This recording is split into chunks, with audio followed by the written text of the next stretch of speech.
se inicia con la teoría de Rankine. ¿De qué se trata esto? Ustedes, hay varias obras de ingeniería, distintas tipologías de obras de ingeniería que están sometidas a un empuje de suelo.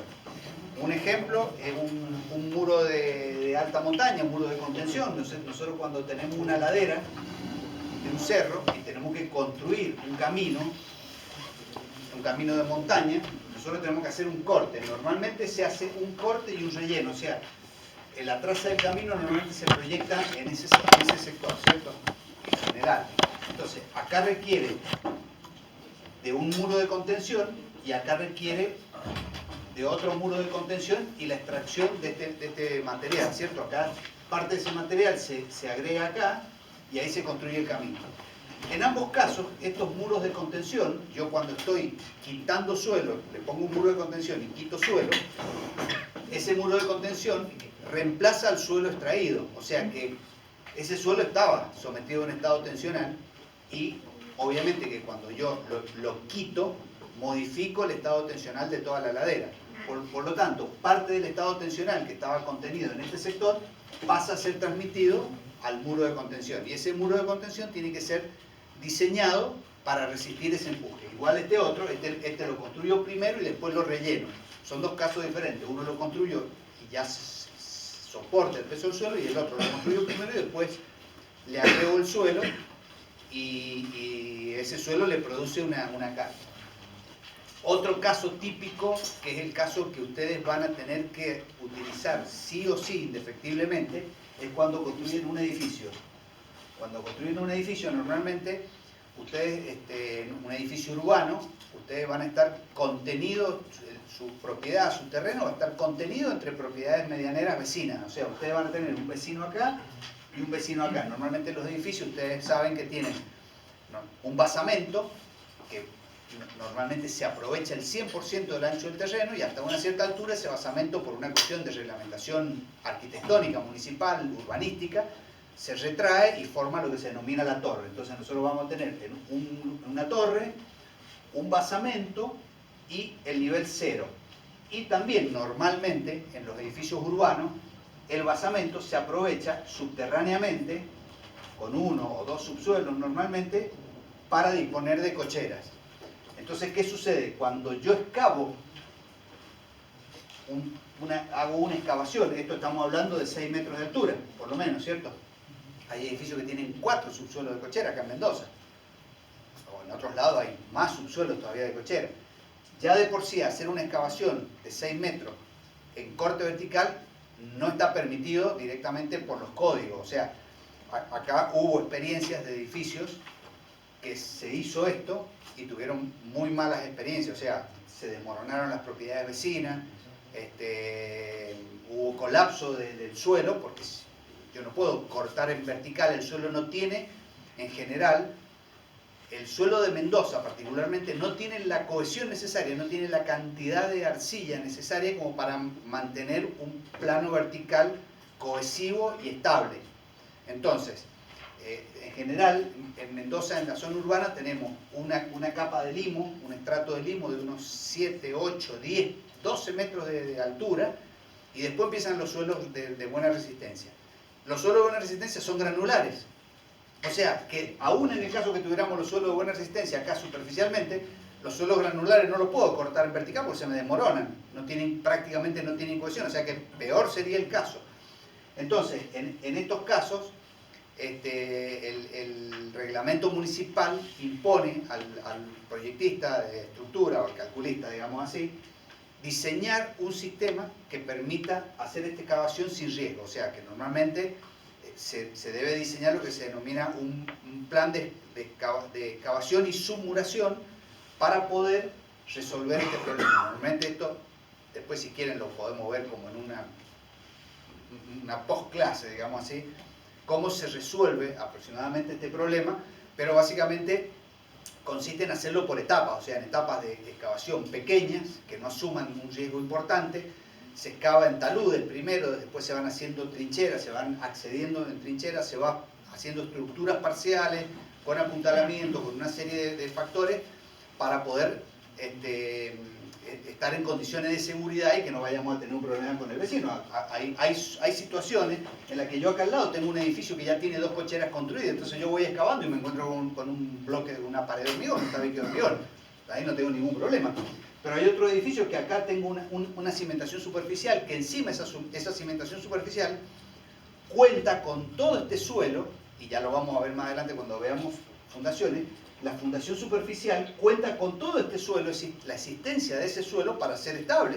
Si yo hago una fundación, le quito una parte del suelo que daba entidad a ese soporte, la fundación se va.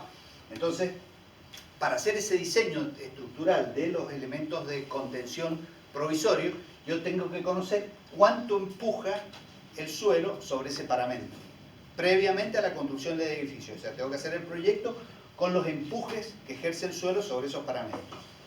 Y otro agregado más, y quizás también igual o más importante, es que cuando yo analizo este edificio desde el punto de vista sísmico, eso también está establecido en los códigos, en cualquier código, ustedes tienen que pensar que ustedes el diseño estructural lo hacen en base a un proyecto de solicitaciones establecida por el código, ¿cierto? El código, ¿qué les dice? Yo voy a tener una serie de fuerzas distribuidas en cada piso que tienen una función. ¿Y hasta dónde llegan esas fuerzas? ¿Qué dicen los códigos? ¿Ustedes han visto el CIRSOC? El nivel de referencia es lo que hemos visto hasta acá, hacia arriba.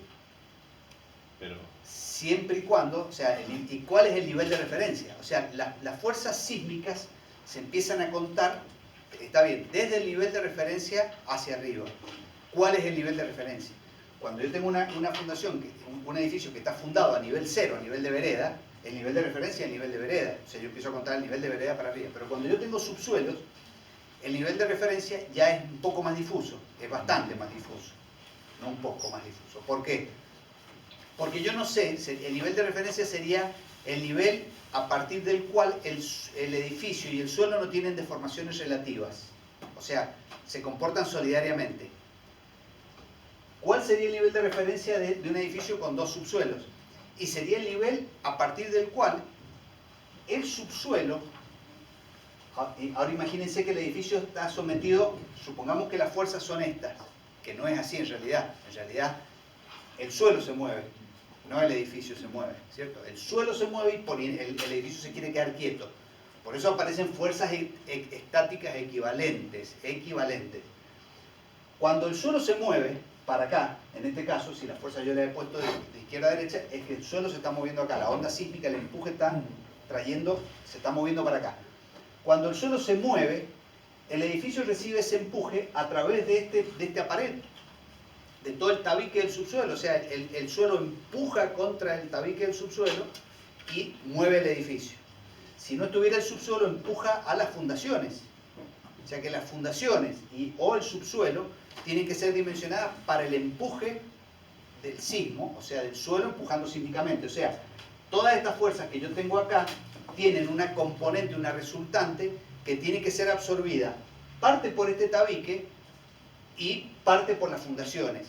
Si el tabique no alcanza para sostener a la fuerza sísmica basal, al corte basal, necesito a su vez disponer de otras fundaciones adicionales para que absorban el remanente. O sea, si yo tengo un corte basal B0, ese corte basal tiene que ser igual a la resistencia del subsuelo más la resistencia de las fundaciones. ¿Se entiende? Ahora, esto es un tema que va aparte. Hoy vamos a ver esto. ¿Cuánto resiste ese subsuelo? O sea, yo lo puedo suponer como o el subsuelo empuja sobre el edificio, o con el sistema estático equivalente, que el edificio empuja sobre el subsuelo. Cuando el edificio empuja sobre el subsuelo, ¿qué significa? Que el suelo está sometido a un estrés, a un esfuerzo, ¿cierto? El edificio se está moviendo contra el suelo. Una simplificación, vuelvo a insistir. Pero nosotros lo analizamos así. Ese suelo tiene una resistencia, se opone al deslizamiento del edificio, por lo tanto, oponerse a un deslizamiento es generar una tensión interna. tiene que aparecer una reacción en el subsuelo que sea igual y de sentido contrario a todas las fuerzas que aparecen acá. Esta sería la reacción del subsuelo y esta sería la reacción de las fundaciones. Esa suma tiene que ser igual al corte basal. ¿Se entiende? Entonces, nosotros ahora vamos a estudiar en este primer paso, acá nos quedan 3 clases importantes. Esta que es empujes, la segunda que es estabilidad de taludes y la tercera que es fundaciones. Ahora vamos a estudiar esto. Estabilidad de taludes, ¿por qué lo vemos? Porque lo necesitamos para entender, no porque lo van a usar cotidianamente, sino porque lo necesitamos para entender la tercera que es fundaciones. Entonces, en esa vamos a estudiar este fenómeno, ¿cierto? Esto que les estoy diciendo no está en el libro. Esto es un agregado que les estoy comentando yo desde el punto de vista de para qué se usa esto y para qué lo van a tener que usar ustedes en la ingeniería práctica. Por eso es que el ingeniero estructuralista no puede prescindir de la geotecnia, no hay manera de prescindir porque ustedes van a tener que calcular, por lo menos saber calcular las fundaciones y por lo menos saber calcular cómo resiste el suelo, cómo empuja cuando lo están excavando y cómo resiste cuando el movimiento del edificio está imponiendo un esfuerzo al suelo. Entonces, eso es lo que vamos a estudiar hoy. Esto, experimentalmente, fue estudiado, voy a borrar para que quede más lugar. Obviamente que todo en la geotecnia ha sido un proceso de prueba y error, de experimentación, de observación de cómo funciona la naturaleza, cómo funciona la interacción entre las estructuras y el suelo, y muchos de esos fenómenos han sido estudiados a escala, a pequeña escala en laboratorio, como para poder entender y empezar a deducir cómo encarar analíticamente el problema. El problema de los empujes, que era un caso concreto, ¿cierto? Se veía cuando teníamos un muro de contención, fue estudiado por Rankine. ¿Y qué es lo que hizo? Esto tampoco sale en el libro, lo pueden ver en algunos videos que hay en YouTube, en la cátedra también están subidos algunos. Él lo que hizo es armar una especie de pecera, digamos así, un gabinete de vidrio, tamaño de una pecera, 40 centímetros de ancho, 1 metro de largo, 40 centímetros 50 de altura, y una de las paredes de ese recipiente la hizo pivotante, o sea móvil. Le puso un pivote acá, una bisagra, y acá le puso una manivela con un tornillo que él le podía pivotar con el tornillo para adentro o para afuera. Y llenó todo este recipiente con arena, una arena sin cohesión. Empezó, por supuesto, siempre cuando uno tiene que hacer un análisis empieza de lo más simple a lo más complejo. Entonces se empieza como que hago la menor cantidad de condiciones de borde, digamos. Entonces, ¿qué hace? Pone una arena sin cohesión, sin sobrecarga y sin napa freática, sin agua, sin seca, pone una arena seca. ¿Y qué es lo que hace? Empieza a distender esa tapa, digamos así, empieza a distender, tratando de asimilar el caso de un muro de contención. Esto es una estructura muy común, un muro de contención, que tiene, es lo que les dibujé acá cuando les hice el diagramita del cerro, ¿cierto?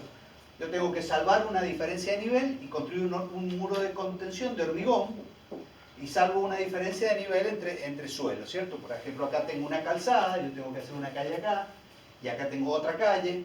Esto es una estructura muy común, más en una ciudad como nosotros, donde tenemos grandes desniveles. Entonces, a veces por desniveles de calles o de terreno, tengo que hacer un muro de contención. ¿Qué pasaría si este muro de contención, por cualquier motivo, hay una falla en la base, se satura con agua, sufre una rotación? Cuando este muro sufre una rotación, automáticamente el suelo, que está en equilibrio, en el momento que yo tengo este mecanismo funcionando, esto está todo en equilibrio. O sea que el suelo no ha desarrollado ningún mecanismo de rotura. Volvamos a la clase anterior cuando vimos triaxial. Para llegar a la rotura de una muestra de suelo, sea del suelo que sea, suelo arenoso, arcilloso, limo, yo necesito llegar con el sistema tensional a producir una falla que se manifiesta a través de lo que yo observo en el desviador, que el flexímetro, el anillo dinamométrico conectado con la muestra, deja de tomar esfuerzo. O sea, en ese momento digo que la muestra llegó a la falla. En este caso, este suelo está por debajo de ese estado. O sea, no está en falla porque está en equilibrio, ¿cierto? Si yo distiendo, esto es el laboratorio y esto es en la realidad, ¿cierto? En un caso concreto, esto está a escala. Cuando yo distiendo el muro, pasa lo que se ve allá arriba. Fíjense, está dibujado en la parte superior, ese caso, ¿cierto? Sería el paramento, una arena a una altura h, que sería esto, esta sería la altura h, y acá me muestra un elemento infinitesimal del suelo para ver su estado tensional. Yo puedo saber, el suelo está, hagan de cuenta que esto es una probeta en el ensayo triaxial, ¿cierto? Es lo mismo. Tengo una tensión sigma 3 y una tensión sigma 1. Es lo mismo que en el triaxial, nada más que a la sigma 1 le llamo sigma vertical y a la sigma 3 le llamo sigma horizontal, ¿cierto? Para ponerle la dirección. ¿Cuánto vale alguna de las dos? Yo la conozco. ¿La puedo conocer de antemano alguna de las dos? La vertical. La vertical. ¿Por qué? Porque sé a qué profundidad estoy analizando esta muestra. Si esta muestra está a una altura h minúscula, saco el peso del suelo por encima de la muestra y ese peso de suelo, ρ por g por h minúscula, es la carga que está sometida a la muestra verticalmente. Es una tensión en la dirección principal mayor. Pero no está en rotura. Acá todavía no hemos movido esta tapa. Entonces, si ustedes ven el círculo de Mohr, que está dibujado en la primera línea, si yo conozco el suelo, sé cuánto vale, el suelo ya lo analicé en el laboratorio, ya le hice el triaxial y ya conozco el ángulo de fricción interna. Yo hice acá 3 círculos de Mohr, determiné el ángulo de fricción interna, yo sé qué suelo tengo. Este suelo, en el laboratorio, primero lo ensayaron en el triaxial, después lo pusieron acá y vieron qué pasaba. Digo, bueno, yo conozco sigma B, sigma prima B, lo conozco.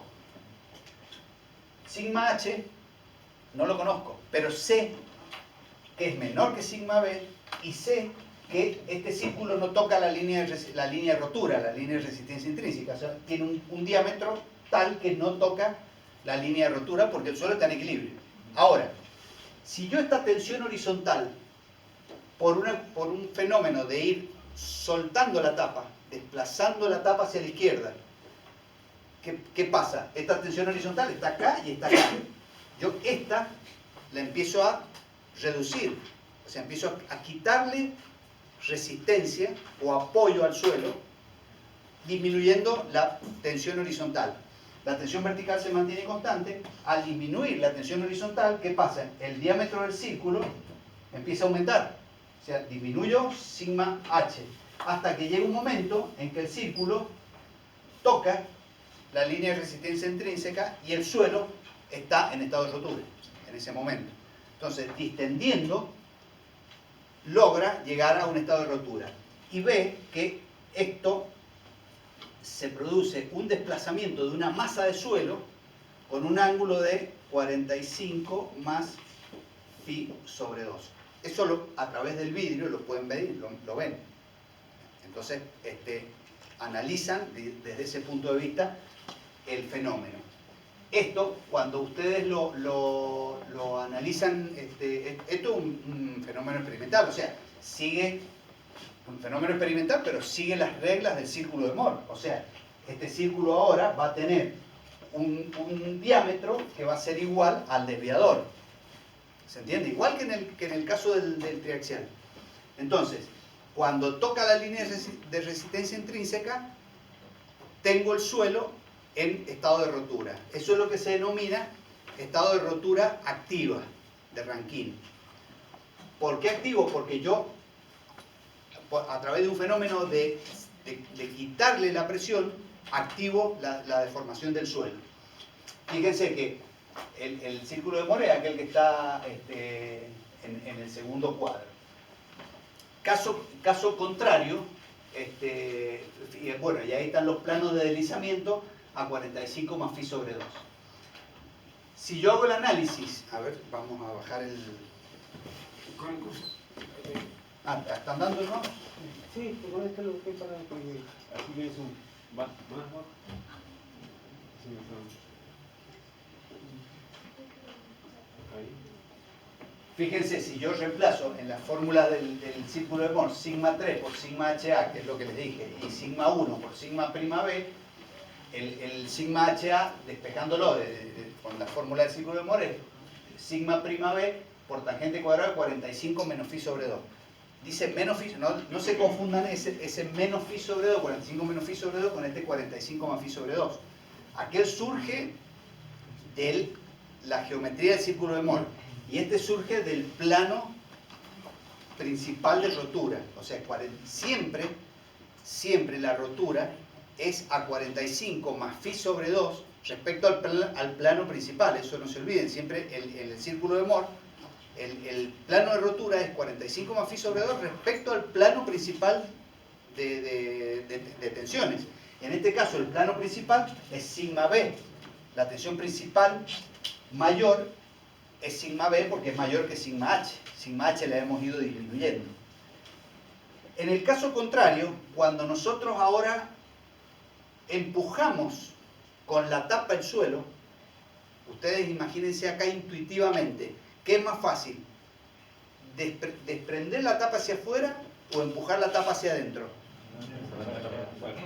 ¿Ah? Hacia afuera es más fácil, porque el suelo inclusive me ayuda. El suelo se apoya en la tapa, entonces el suelo me ayuda. Cuando yo tengo que empujar el suelo, se hace más difícil. ¿Qué significa? Que yo intuitivamente ya tengo que prever que el volumen de suelo que se va a involucrar en ese proceso de rotura va a ser mucho mayor. Porque si yo necesito una fuerza mayor es porque tengo que generar un desplazamiento mucho mayor de suelo. Entonces, ¿qué pasaría ahora si yo tengo la presión vertical constante? Sigo acá, es el mismo caso, ¿cierto? La presión vertical es el peso de la tapada del suelo.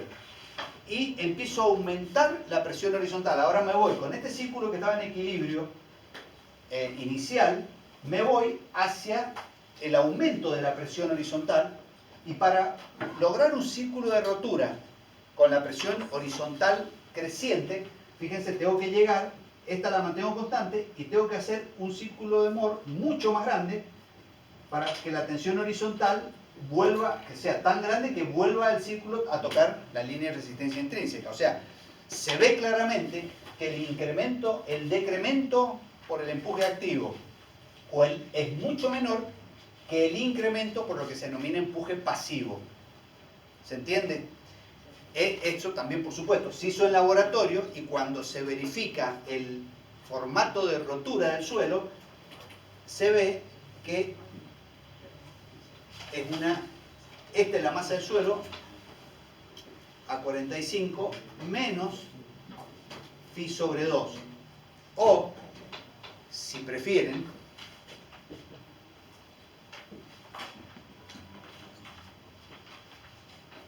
...45 más phi sobre 2 respecto a una línea vertical. ¿Y por qué la pongo a una línea vertical? Porque ahora, ¿cuál es la tensión principal mayor? La horizontal, acá está. Entonces, siempre es el ángulo 45 más phi sobre 2 respecto al plano principal mayor. El plano principal respecto, este es el plano en el cual está aplicada la tensión principal mayor, que ahora es la horizontal. ¿Se entiende? Entonces el ángulo es 45 más phi sobre 2 respecto al plano sobre el cual está aplicada la tensión principal mayor, o 45 menos phi sobre 2 respecto al plano horizontal. con estos valores, lo que se hace es, vamos a ir al primero, en la primera ecuación donde dice sigma prima HA igual a sigma prima B por tangente cuadrado de 45 menos phi sobre 2, que surge de las propiedades geométricas del círculo de Mohr, a ese coeficiente tangente cuadrado de 45 menos phi sobre 2 en el empuje activo, ¿cierto? Se le llama K', que es el coeficiente de empuje activo en reposo. El coeficiente de empuje activo. Y en el caso del empuje pasivo, ese coeficiente sería tangente cuadrado de 45 más phi sobre 2. Si ustedes hacen para el mismo ángulo la cuenta tangente cuadrado de 45 más 20 sobre 2 y 45 menos 20 sobre 2, se van a dar cuenta la diferencia entre el K del empuje activo y el K del empuje pasivo. El empuje pasivo es 3, 4 o 7 o 9 veces más grande que el empuje activo. ¿Por qué? Porque involucra una mayor cantidad de suelo para producir el mecanismo de rotura. ¿Qué significa? Que este suelo tiene muchísimo más peso y muchísimo más fricción del suelo desplazado, el suelo movilizado, respecto al suelo que se queda quieto. Porque acá hay un plano de falla, o sea, hay un deslizamiento entre un suelo que se está moviendo y un suelo que está quieto. ¿Se entiende cómo es el fenómeno? Lo importante, me interesa que les quede claro cómo funciona el mecanismo. Después en el libro ustedes van a ver que hay un montón de otras alternativas. Nosotros estudiamos ahora la más fácil, que es para arena. Después lo van a ver para arcilla, lo van a ver para arena cuando está saturada, con presencia de napa freática. Pero a mí me interesa que ustedes entiendan el concepto. Cuando entienden el concepto, todos los demás son iguales. O sea, es nada más que una cuestión, ya van a ver que es algebraico. Todo lo demás es algebraico. En otros interviene la cohesión y también es una cuestión que se resuelve algebraicamente. Ahora, ¿qué les interesa a ustedes? Profe, perdón, ¿cuál es Sí. la fórmula de K pasivo? K pasivo es tangente cuadrado de 45 más phi sobre 2. Es la misma que el activo, pero se suma el ángulo de fricción sobre 2. ¿Qué les dice esa fórmula?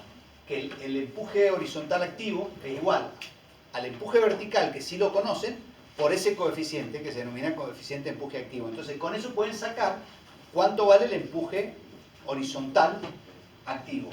Ahora, ¿qué les interesa a ustedes? A ustedes les interesa sacar cuánto vale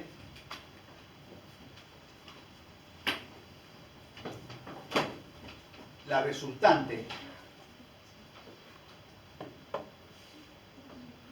Bueno, ahí les está mostrando la relación entre lo que les decía yo, tangente cuadrado de 45 más phi sobre 2. Fíjense, ahí dice, la relación entre el K pasivo y el K activo, para un ángulo de 30 P horizontal sobre P horizontal es 9. Para un ángulo de 45 es 34, o sea que el empuje pasivo es 34 veces más grande que el empuje activo. Por eso es que cuando yo le hice el dibujito del edificio, lo que ustedes van a recibir o el edificio va a transmitir al suelo es un empuje pasivo, porque el edificio se apoya sobre el suelo, o sea, el suelo le restringe la deformación del edificio. Ese empuje pasivo ustedes lo tienen que determinar porque forma parte del sistema reactivo y ese empuje les va a decir cuál es el nivel de referencia a partir del cual ustedes tienen que dibujar el peine de fuerzas. Puede ser a partir del primer subsuelo, puede ser, si tienen 3 subsuelos, a partir del segundo subsuelo, o puede ser en la base. O sea que el muro